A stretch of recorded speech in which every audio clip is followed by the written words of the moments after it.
Na minha vida, o timing é sempre o timing. Obviamente que vocês estão do vosso lado, é fácil opinar, fácil escrever, muitas vezes verdades, muitas vezes mentiras, ou a maior parte. O timing para mim é o meu timing, eu não tenho que pensar naquilo que os outros pensam. Tenho a certeza absoluta que não vai influenciar naquilo que a seleção quer.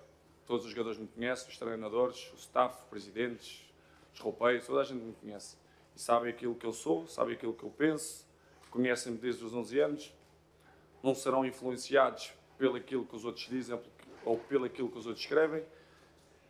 O grupo está blindado, o grupo está bem, eu noto que o grupo está confiante, é um grupo unido, é um grupo que quer muito esta competição, todos querem jogar, que é uma coisa que eu gosto de ver num grupo de trabalho, a ambição é muito alta e por isso não tenho dúvida nenhuma que não só este episódio que ocorreu comigo, como vai haver outros episódios que vão ocorrer com outros jogadores, uma ou outra coisa no treino ou familiar, ou mesmo com os próprios clubes, poderá abalar com o próprio jogador, mas com o plantel não vai abalar.